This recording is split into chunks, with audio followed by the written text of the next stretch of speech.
Buenos días, estudiantes. Vamos a continuar con nuestra clase virtual de literatura española. En esta ocasión vamos a abordar el tema de la generación española del 98. En la clase anterior trabajamos el llamado realismo español. Habíamos dicho que ese periodo literario era un despertar de los españoles, bueno, fue un despertar de toda Europa, pero en el caso de los españoles fue un despertar y un reaccionar a la crisis que estaba viviendo su sociedad. Se denunciaron los vicios, se denunciaron los problemas morales, y entonces el ser humano de esa época, el español de ese periodo, estaba desencantado con lo que pasaba en su mundo real. Pero pasan los años y un nuevo golpe llegará a España. Es en el año de 1898 cuando España va a perder dos colonias americanas, las islas de Cuba y de Puerto Rico. España ya no era ni sombra de aquel imperio que alguna vez había conquistado nuestro continente americano. Y entonces, otra vez la crisis moral española se recrudece y aparecerá esta generación con el propósito de rescatar este espíritu español. Pero vamos por partes viendo, en primer lugar, a qué escritores se tuvo en esta generación. Esta generación de escritores intelectuales tuvo en primer lugar como objetivo frenar el avance del modernismo americano y sus ideas exóticas y cosmopolitas. En 1888, 10 años antes que esta generación actúe, participe de manera intensa, en América se publicaba Azul, un libro escrito por Rubén Darío, un nicaragüense, y la literatura en el mundo va a cambiar a raíz de esa publicación. Ahora la literatura deja de lado las críticas a la realidad, a las cosas malas que pasan en el día a día, y se dedica solo a contemplar la belleza, lo maravilloso y lo exótico. El modernismo americano planteaba acabar con las ideas de patriotismo que solo resentían a países el uno contra el otro y a convertirnos en ciudadanos del mundo. Eso significa cosmopolitas, ser ciudadanos del mundo, tomar lo mejor de cada cultura y vivir como una sola nación, la nación humana. Este movimiento literario y artístico tuvo muchos adeptos en todo el mundo y por primera vez América lideraba justamente a todo el planeta con bueno, todo el mundo occidental en realidad, con todo este movimiento literario. Los españoles no podían creer que los americanos, a quienes ellos consideraban quizá que les había enseñado a leer y escribir, estos americanos ahora estaban en boga y España pues cada vez iba pasando más al anonimato. Recordemos que el contexto de esta generación va a ser la pérdida de las últimas colonias y el éxito de este modernismo americano. Los escritores de esta generación se unen entonces con el propósito de rescatar la identidad española, de rechazar las antiguas tradiciones que habían aprendido, los antiguos estilos artísticos. Recuerden que el realismo nació en Francia, el romanticismo en Alemania, no era propio de ellos, y van a pedir volcar los ojos sobre ellos mismos. O sea, España recordaba su pasado glorioso del siglo de oro y estaba motivando a que se vuelvan a releer a los clásicos, a que se vuelva a hablar de esa grandeza donde España puede ser el líder cultural del mundo. Entonces, héroes como Don Quijote de la Mancha, como el mío Cid, volverán a ser parte de la literatura. Había que mirar España, sus provincias, sus paisajes, para que el español ame a España. ¿Qué características tuvo esta generación? Vamos a mencionar las más importantes. En primer lugar, como ya dijimos, el hispanismo. Lo español debe estar sobre todo. El español debe hablar de lo español, de sus personajes, de su gente. Y ese debe ser el parámetro, el modelo para la creación literaria y artística. En segundo lugar, la sobriedad.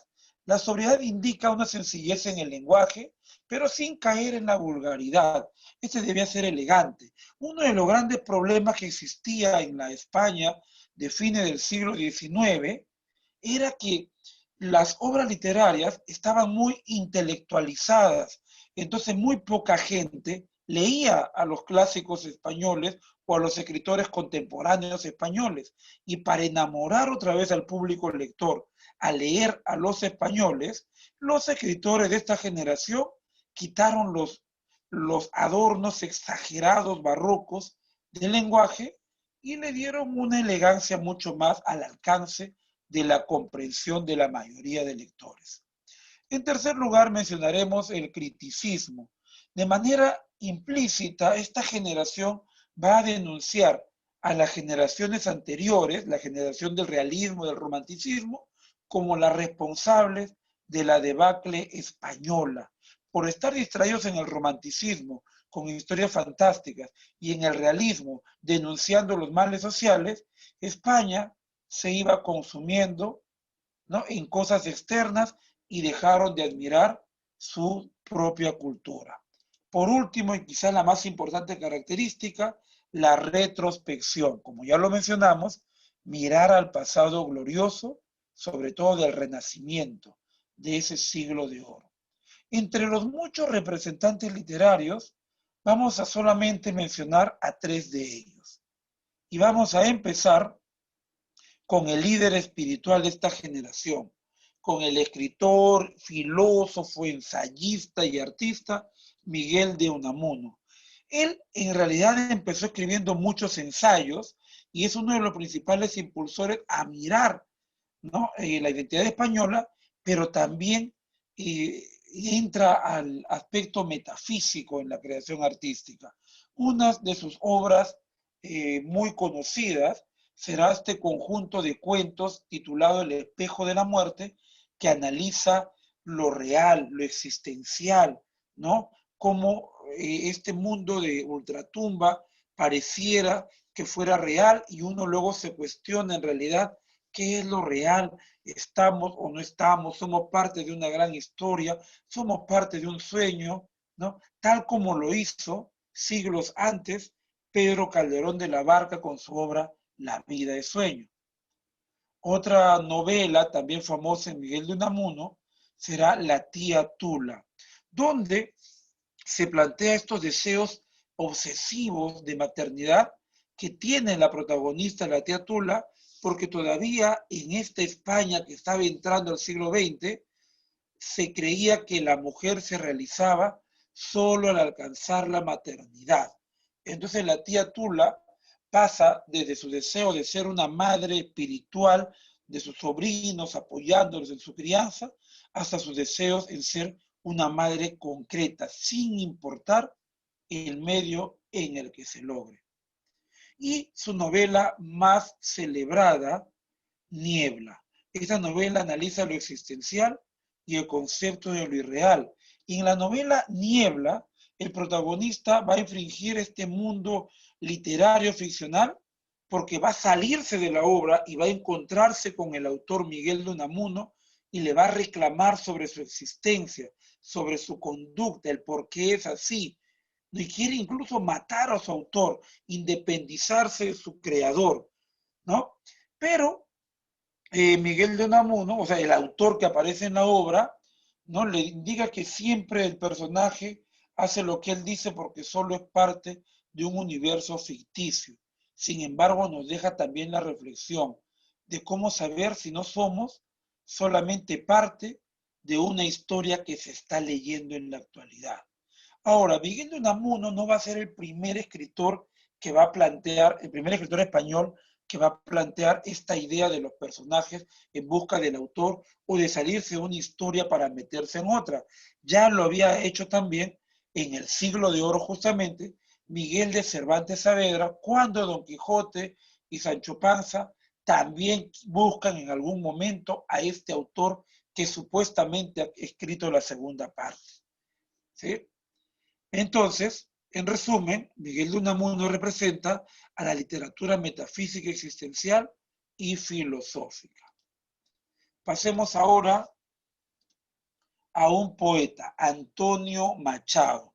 Curiosamente, Antonio Machado primero fue seducido por el modernismo. Le gustó esta idea de admirar lo bello y lo exótico, pero luego formará parte de la generación.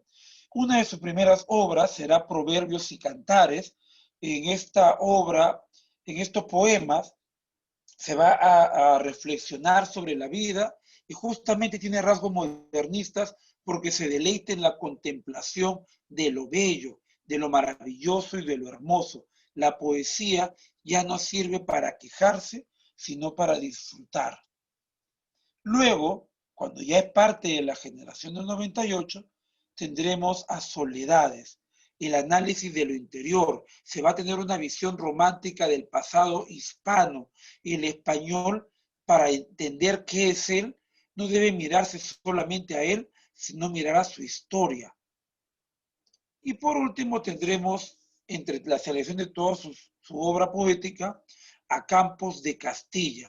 Castilla es propuesta por este autor y por muchos escritores de la época como la capital cultural española. Sí, hay nostalgia por una Castilla que ha sido abandonada, que está polvorienta y vacía de leyendas. Recuerden que en Castilla se gesta las hazañas del mío Cid, de allí sufre el destierro. Es en Castilla donde se crea esta variante del castellano que luego justamente va a convertirse en el idioma español, y es allí donde aparecen las principales figuras heroicas del pasado. Pasear por Castilla es pasear por la identidad de tu país, y era necesario volcar los ojos sobre este lugar. ¿Sí? Entonces, hay un deseo, como dijimos, de rescatarla por su grandeza histórica. Antonio Machado, en conclusión, representa la nostalgia por el pasado y por la historia. Por último, vamos a mencionar a este cuentista, narrador, poeta y ganador del premio Nobel, Juan Ramón Jiménez. Juan Ramón Jiménez va a empezar con poemas sentimentales y que lo vinculan al paisaje de campo como baladas de primavera. Ahora, Juan Ramón Jiménez forma parte de un proyecto muy interesante de la generación del 98, porque hasta antes de este movimiento, la literatura española se concentraba sobre todo en la literatura de ciudad, pero la mayoría de habitantes de la metrópoli, de la ciudad, no eran gente nacida en la ciudad, sino gente de provincia. Y entonces, para hacerle sentir también a estos escritores, perdón, a este público, que ellos siendo del campo eran parte de este gran movimiento nacionalista español, era necesario que también encuentren escritores regionalistas, escritores que hayan venido del campo. Y aquí Juan Ramón Jiménez va a jugar justamente un papel importante porque él es ese escritor que viene a la ciudad y va a representar a casi el 70% de españoles que habitaban en la metrópoli.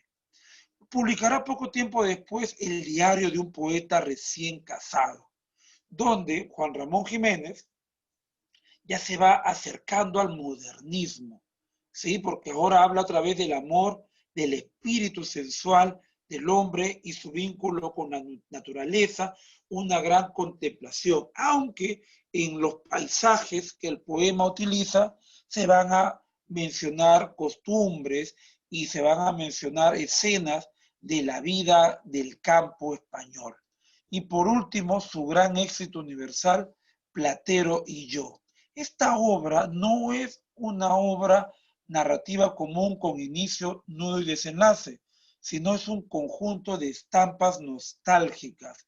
El escritor Juan Ramón Jiménez utiliza una prosa poética llena de lirismo, de sentimentalismo, donde un Juan Ramón Jiménez ya mayor recuerda su vida en el campo. Y cada capítulo de Platero y yo te da la apariencia de estar viendo un álbum de fotografías de alguien que pasó su infancia en la inocencia, en la pureza del campo. Cómo vivió con esta mascota, cómo jugaba con los niños, los juegos inocentes de la infancia, hasta el momento en que el burrito platero, que simboliza a esta infancia y este pasado que lo relaciona con el campo, este burrito fallece. Y la obra termina cuando este Juan Ramón ya mayor tiene en su escritorio todavía, ahora que es un gran intelectual, una persona reconocida, a un burrito de cartón que lo hace recordar siempre ese pasado del cual proviene. Cuando los españoles leyeron Platero y yo, porque la obra no está dirigida para niños, todos los españoles que habían crecido en el campo, que habían venido de un lugar rural, se sentían identificados, era como si viajaran a su propio pasado. Juan Ramón Jiménez representa a este tono melancólico y nostálgico y cultiva la prosa poética. Juan Ramón Jiménez, lamentablemente para esta generación de escritores, terminará luego siendo seducido por el modernismo americano. Bien, esto ha sido toda la parte teórica. Vamos a pasar a algunas preguntitas, pocas, para tratar de reforzar lo que hemos aprendido hoy. A ver, primera pregunta. Característica de la generación del 98 que tiene un anhelo por el pasado histórico como clave para restaurar la identidad nacionalista. Bien, ahí tenemos la retrospección, ¿verdad? Volver a mirar el pasado. 2. Característica de la generación del 98 que quita los exagerados adornos del lenguaje para hacerlos más sencillos y comprensibles. Sobriedad. 3. Característica de la generación del 98 que vuelca la mirada sobre sí mismo, sobre su cultura como fuente de inspiración. Tiene una negativa a ver lo extranjero y sobre todo lo americano. Hispanismo.